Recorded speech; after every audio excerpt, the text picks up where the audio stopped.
What is going on, everybody? It is your boy King of Creamz, and welcome to another episode of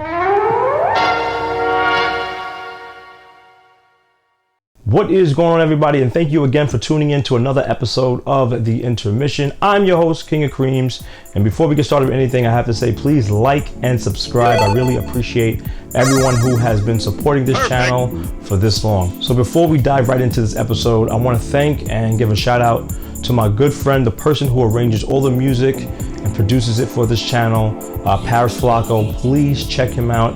He provides 98% of the songs that you hear on this channel, and he's also going to be someone that I'm going to reference for you guys to find out what we're going to be talking about today, and that is the I Know Nigo. Hold on.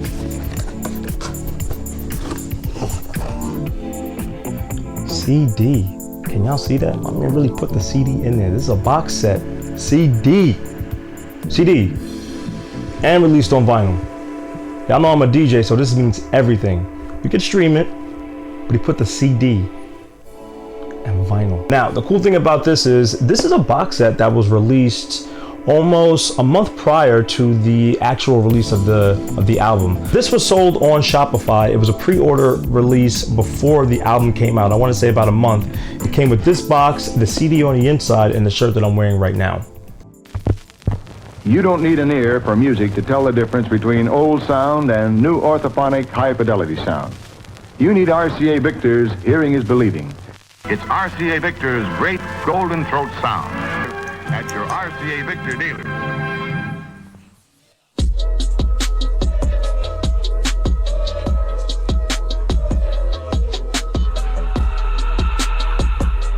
So let's rewind back. Let's go back to the year 1999. In the year 1999, it wasn't as easy to get to music like we have today. For those of you that are just born in this era, it was hell. I like a group called 𝐒𝐿 𝐍𝐿 is a London-based band. Speaking of which, shout out to Stephen Penny, man. Sent me Traveling Out Moving. That's 𝐒𝐿 third album on vinyl, man. Well, big up to the sir, bro. That's what's up, man. So, flashback to 1999, you have Nigo that's taken all of his not only vintage Americana influences, he's taking his hip-hop influences as well and throwing it on his album. And that's the cool thing about his first two albums. You're kind of getting a mixture of both Japanese and American. And that just shows you the mindset and where Nigo's head is at. That man is always thinking outside of not even the box. You can't even, it's like he thinks outside a tesseract. It's unbelievable. So with the new album that just dropped, it wasn't anything new to me that he picked people that he really wanted and that he knew. On the podcast with JLP, Brendan, and Matt, Steven says that Nigo really only wanted to do 3 songs and he convinced him to do a little bit more. Nigo was very specific with who he wanted on the album. That just shows you where his mind is at.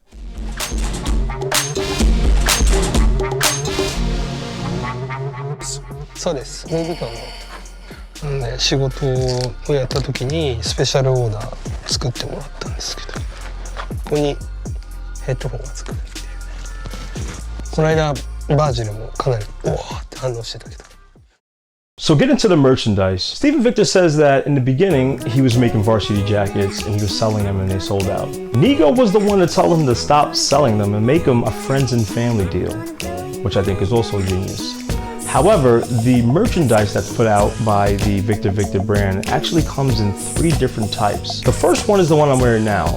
All it says is, I Know Nigo, and on the back it has, you know, the dog with the carpet. I think I have some B-roll stuff I'm rolling right now, and you guys can check it out.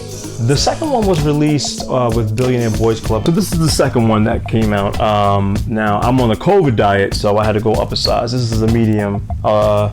Should have got a large, but this is the back of the shirt. It has the astronaut suits by the BBC, and this is the front with the I Know Nigo. It also came in a white colorway as well.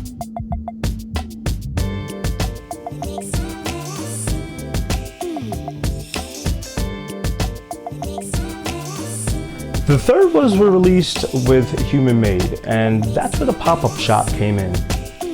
Crazy, insane.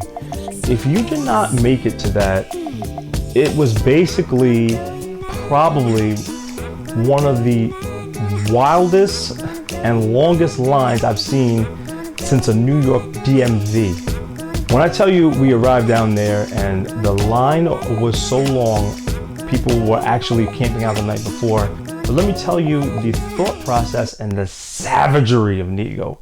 It was on Green Street, and those of you who know what other stores on Green Street. Don DeMarco. That is the thought process of this man. That is savage, y'all. That's unreal.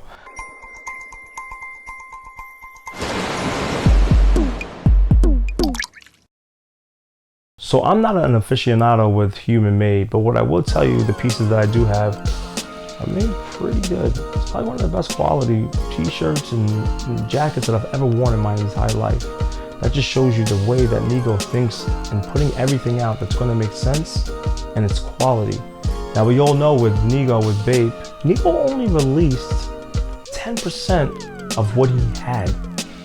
And that's how you keep the market going. You don't oversaturate it. If you go back and listen to his first couple albums, you see people like Beastie Boys. You know, that's old hip hop. So what's my take on the album? It has to grow on me. It reminds me of the old New York mixtapes, DJ Clue, Funkmaster Flex. It has that vibe to me. I was the same way with the last NERD album.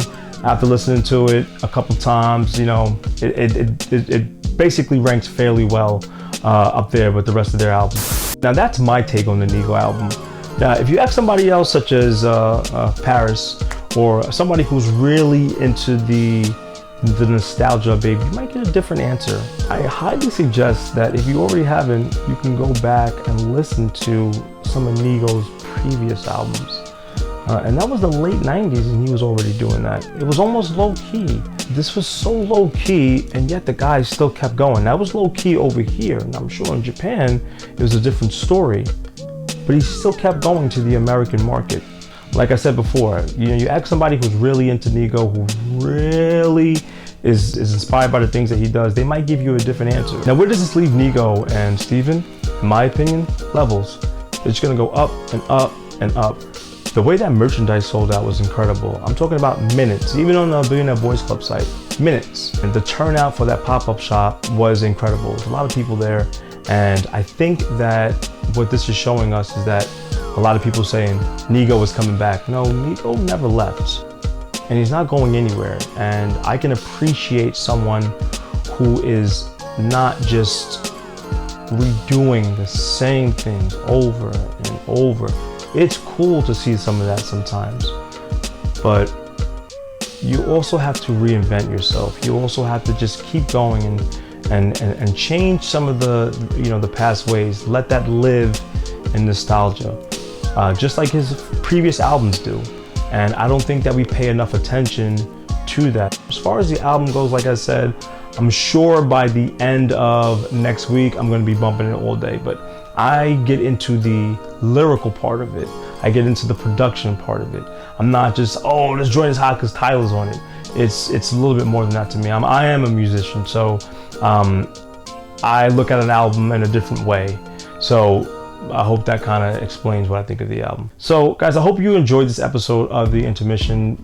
I would love to hear your opinions on the album, his old albums, and what you think the Japanese culture has done to influence us Americans in using some of their ideas and how it influenced our culture in fashion. I would love to read some of those. Once again, I would like to say a big shout out and a thank you to Paris Flacco, who does the music on my channel. Please go check out both of his pages, mainly the Tokyo Milk Shop one. Another person that was on this wavelength before any of us were is Style by JP. You can go check out his page as well. He has a lot of information about 𝐒𝐴𝐴 and a lot of the earlier pieces that you're basically not gonna find and not gonna see. So with that being said, guys, I do like the I Know Nigo merchandise. I'm sure I'm gonna like the album even better. I feel bad if you weren't there because these things are selling like hotcakes, man, and I'm so happy to have, you know, at least one or two or 3 or 4 or 5 t-shirts and hoodies. And I want to thank everyone who helped me out with that. So once again, I am your host, King of Creamz. You can find me on Instagram at King of Creamz with a Z. Make sure you check out my SoundCloud that I need to update heavily. I discontinued my Ice Creamz 101 page, guys. But the good news is April 11th, which is coming up soon, Ice Creamz Day 5. Make sure you use the hashtag We All Scream Ice Cream with a Z and tag me in it. This is going to be the 5th year for this, and guys, I'm excited. I'm ready to go in. I'm ready to put out that heat. So I want to thank you guys again. Make sure you like and subscribe, and I appreciate all of you guys. Till next time, peace. Should I show the ice cream that I'm going to put up on Ice Creamz Day now?